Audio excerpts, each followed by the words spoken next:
आप seed balls देख रहे हैं, ये free of cost seed balls है और इसमें आम के, अमरूद के, जामुन के, आम के ये रहे जर्मिनेट भी होने लगे हैं। और अमरूद के हैं, जामुन के हैं, सीताफल के हैं और तरह तरह के जो बीज हैं जो हम फल खाते हैं आंवले के, उसके सारे बीज अवेलेबल है। आज हमारे साथ हैं पर्यावरण संस्थान से श्री प्रशांत चतुर्वेदी जी, जो इस सीड बॉल्स को अपनी वेलफेयर सोसाइटी से कलेक्ट कर रहे हैं और उनका मकसद है कि इसको ज़्यादा से ज़्यादा, क्योंकि मानसून अभी चरम अवस्था में है, तो ज़्यादा से ज़्यादा इसको वृक्षारोपण को प्रमोट करके और इससे वृक्ष बनाए जाए। और आपको कैसे पता चला अपनी वेलफेयर सोसाइटी के बारे में? मुझे फेसबुक के माध्यम से अपनी वेलफेयर सोसाइटी की गतिविधि के बारे में पता चला। जी जी। और सीड बॉल का जो विधि है, जी हाँ, ये वृक्षारोपण के लिए ये बहुत ही कारगर विधि है। और इस तरीके से जो बीज जो है वो प्रोटेक्ट हो जाता है और नष्ट नहीं होता और उसका अंकुरण हो जाता है। जी सर, आपने एकदम सही बोला कि बीज प्रोटेक्ट हो जाता है, क्योंकि अगर हम बीज डायरेक्ट फेंकते हैं तो पशु पक्षी उसका भक्षण कर सकते हैं, जिसके कारण बीज नष्ट हो सकता है। लेकिन चूंकि ये सीड बॉल्स में रहता है, मतलब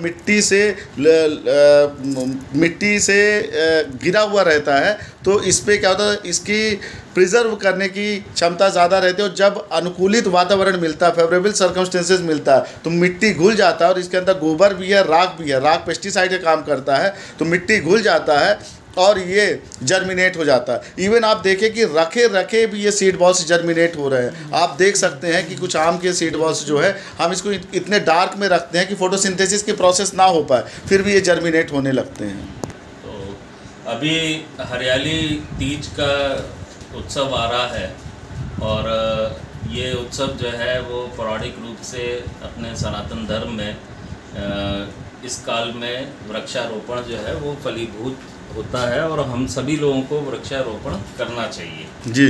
तो हम लोग भी एक हफ्ते की ये गतिविधि जो है वो इस हेतु, जिसके माध्यम से ये सीड बॉल के माध्यम से वृक्षारोपण का कार्य बड़ी सुगमता से किया जा सकता है। जी। तो पेड़ लगाने में आपको एक दो लोगों की सहायता चाहिए, लेकिन सीड बॉल के माध्यम से आप अकेले भी वृक्षारोपण का कार्य कर सकते हैं। सर, जैसे आप पर्यावरण संरक्षण संस्थान से हैं, तो कितने वर्षों से आप पर्यावरण में मतलब कार्य कर रहे हैं और कितने वृक्ष आप लोग लगा चुके हैं अभी तक? देखिए, हर साल जो है हम लोग ये वृक्षारोपण का कार्य, खासतौर से ये हरियाली तीज के समय एक हफ्ते के अवधि में हम लोग इसको करते हैं और विगत 5 वर्षों से इस कार्य को हम करते चले आ रहे हैं। तो कितने वृक्ष लग चुके हैं और कहाँ पे मध्य प्रदेश में? करीब 5000 वृक्षों का रोपण किया था। ग्रेट। और साथ ही साथ वृक्षारोपण के साथ ये भी चीज़ महत्वपूर्ण है कि कोई व्यक्ति उसका संरक्षण की भी जिम्मेदारी ले। जी जी। वृक्ष तो रोप देते हैं, लेकिन बाद में उसका फिर देखरेख करने वाला कोई नहीं रहता है। तो हम इसका प्रयास करते हैं कि अधिक से अधिक वृक्षों का कोई पालक नियुक्त हो जाए। तो आसपास के लोगों को या गांव के लोगों को या आसपास के जिनके मकान हैं, उन लोगों को उस वृक्ष का, उसकी पूरी बाउंड्री उसके झाड़ से या उससे जंगले से बनवा के और उसके पालन पोषण की जिम्मेदारी उस पालक को सौंप दी जाती है। जी। तो ये हम लोग इस माध्यम से इस गतिविधि को करते आ रहे हैं और हम सबको वृक्षारोपण करना चाहिए। ये हमारे भविष्य के लिए बहुत ज़रूरी है और सही समय भी है वृक्षारोपण का, क्योंकि अमृत वर्षा हो रही है और इस अमृत वर्षा में तो वृक्ष क्या पूरी हरियाली छा जाती है, रेगिस्तान में भी पेड़ उगाते हैं। तो जैसे अपना विश्व पर्यावरण दिवस था, वो था 5 जून को। जी जी। लेकिन वो समय, वो विश्व का पर्यावरण दिवस है। हमारे भारतीय लोगों का पर्यावरण का दिवस हरियाली तीज है, क्योंकि जून में इतनी गर्मी होती है कि आप जो वृक्ष रोपते हैं वो सरवाइव नहीं कर पाता है। बहुत बढ़िया, बहुत अच्छी बात, बहुत अच्छी। हमारे धर्म में हरियाली तीज अपने आप में इसके प्रेरणा के स्वरूप में इस उत्सव को हम लोग हजारों वर्षों से मनाते चले आ रहे हैं। जी। बहुत बढ़िया। बहुत अच्छी जानकारी दी आपने। और सबसे बड़ी बात यह है कि हरियाली तीज जो है वो भारतीय वातावरण के अनुकूलित है। कब वृक्ष होना चाहिए? जब हरियाली तीज जब होता है तब होना चाहिए, क्योंकि उस समय वर्षा भी हो जाती है और उस समय जब हम वृक्ष रोपते हैं तो वृक्षारोपण की संभावना जो है 80 से 90% रहती है। अवनी वेलफेयर सोसाइटी के अध्यक्ष जो है RN पटेल जी, जिनको सभी जानते हैं, आप क्या बोलना चाहेंगे ऐसी गतिविधियों के लिए?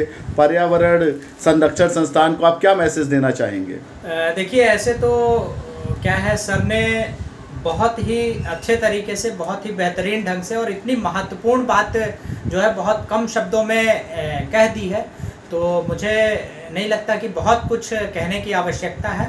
और ये तो हम सभी का सौभाग्य है कि जो है सर को हमारा कहीं से कांटेक्ट नंबर मिला और उन्होंने मिलने की इच्छा जताई, तो ये हमारे लिए गर्व की बात है। और जैसा कि हमारी संस्था भी विगत कई वर्षों से वृक्षारोपण के लिए कार्य करती आ रही है और हमारा तो उद्देश्य, सर मैं आपको बताना चाहूँगा, हम लोगों का 10 करोड़ वृक्षारोपण का उद्देश्य है आगामी 10 सालों में। और अभी तक हम लोग लगभग 2.5 लाख वृक्षारोपण कर चुके हैं और जिसमें से लगभग 50,000 वृक्षारोपण तो हम लोग क्या है पौधे के माध्यम से हम लोगों ने किया है। बाकी उसके अलावा जो 2 लाख वृक्षारोपण है वो हम लोगों ने सीड बॉल के माध्यम से। और मानसून, जैसा कि आपने भी बताया कि मानसून सबसे अच्छा समय होता है वृक्षारोपण का। और ये सीड बॉल एक बेस्ट टेक्निक है, मतलब किसी प्रकार की इसमें अतिरिक्त मेहनत की आवश्यकता नहीं है। कहीं भी आप चलते फिरते हुए इसको नदी के किनारे, तालाब के किनारे या सड़क के किनारे कहीं भी फेंक दीजिए, धीरे धीरे ये अंकुरित होकर के एक पौधा बन जाता है और नेचुरल तरीके से ऑटोमेटिक बढ़ता रहता है और बाद में एक वृक्ष के रूप में परिवर्तित हो जाता है। तो आज आप कौन कौन सी सीड्स दे रहे हैं पर्यावरण संरक्षण संस्थान को? सीड्स इतनी, तो सभी सीड्स आप सौंप रहे हैं? ये अभी सबसे पहले तो मैं सर आपको ये आम के जो है सीड्स हैं और साथ में आम के अलावा जो है इसके अंदर आपको आंवले और अमरूद के भी सीड्स मिल जाएंगे। और ये सीड्स अगर आप बात करें तो ये हज़ारों की संख्या में आप देख सकते हैं इसके अंदर। लेकिन ये चूँकि हमें इसको बहुत केयर करना पड़ता है, जब भी इसको रोशनी मिलती है या हवा पानी तो इसमें से क्या है बीज अंकुरित होने लगते हैं वो पौधे के रूप में। तो इसको फोटोसिंथेसिस की प्रोसेस हो जाती है। जी हाँ, बिल्कुल अंधेरे में रखना पड़ता है। तो ये आज हम सर को जो सौंप रहे हैं उसमें मुख्यतः आम के समस्त बीज आप सौंप रहे हैं? आंवले के हैं, गुलमोहर के हैं, मूंगा के हैं, अमरूद के हैं, जामुन के हैं, लगभग जो मुख्य औषधि पौधे हैं। तो आज हम पर्यावरण संस्थान को बहुत सोसाइटी की तरफ से दे रहे हैं। मैं आपको धन्यवाद देना चाहूँगा। देखिए, आपने कार्य तो सुगम कर दिया सीड बॉल बना के, लेकिन मुझे मालूम है कि सीड बॉल को बनाने के पीछे की प्रक्रिया जो है वो बहुत जटिल और बहुत मेहनत वाली है और इसके पीछे एक कठिन साधना लगी है।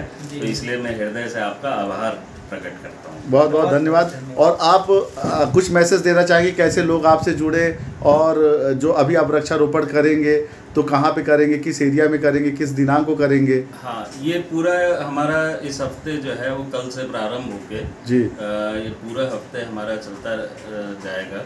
और इसमें भोपाल में जितने भी बस्तियां हैं उसमें हमारे कार्यकर्ता हैं, तो उनको ये वितरित कर दिया जाएगा। प्रत्येक व्यक्ति को 10-10 सीड बॉल जो है वो हम लोग देंगे। जी और वो एक हफ्ते के अंदर इसको पूर्ण करेंगे। आपसे एक निवेदन है कि जब आप सीड बॉल्स दें तो आप उनको बताएं कि आप घर पे भी सीड बॉल्स बना सकते हैं। इसमें धन की कोई ज़रूरत नहीं, तन और मन की ज़रूरत है। मात्र गोबर खाद, राख और ये सीड्स तो घर पे जो फल फूल खाते हैं या सब्जियां खाते हैं उससे सीड्स मिल जाती है, या राह चलते नीम की निबोली हो गई, गुलमोहर की सीड्स हो गई तो मिल सकती है। तो इसे जन जागृत एक मिशन बनेगा जिससे हर बंदा जागरूक होगा सीड बॉल्स के प्रति और सीड बॉल्स घर बना के दुर्गम स्थल पे भी फेंक सकते हैं। इसका सबसे बड़ा बेनिफिट ये है, जैसे इन्होंने बोला कि 10 करोड़ वृक्षारोपण कर सकते हैं। अब 10 करोड़ वृक्षारोपण कोई सोचेगा तो कहेगा असंभव बात है, लेकिन ये संभव है अगर तन मन से हम जुड़े और अगर करोड़ सीड बॉल्स भी बना दे तो इसको एक दिन में प्लांटेशन करने में समय नहीं लगता। लाख हम अगर यहाँ से भोपाल से होशंगाबाद जा रहे हैं, नवदापुरम जा रहे हैं तो वहाँ पर रास्ते में पहाड़ियों पर हम फेंक सकते हैं। दुर्गम स्थल जैसे नदी के दूसरे पार जहाँ पे कोई किसी का आना जाना, पशु पक्षी का आना जाना नहीं, वहाँ पे फेंक सकते हैं। तो जहाँ पे आसानी से प्यार से उसको ड्रॉप करेंगे और ये होगा। तो हमारा मिशन यही है कि सब लोग जागरूक हों सीड बॉल्स बनाने में, और घर पे बनेगा और बहुत अच्छा बनेगा। और बस ऐसा ही वृक्षारोपण होता रहे। और हम यही चाहेंगे कि आप अपनी नेक्स्ट जनरेशन को शुद्ध क्या दे के जाएँ, पैसे नहीं दे के जाएँ, शुद्ध जल और शुद्ध वायु दे के जाएँ। कहते हैं ना कि हमारे समय में कभी किसी ने कल्पना भी नहीं की होगी कि क्या हम मिनरल वाटर से पानी पिएंगे, हम तो डायरेक्ट पानी पीते थे।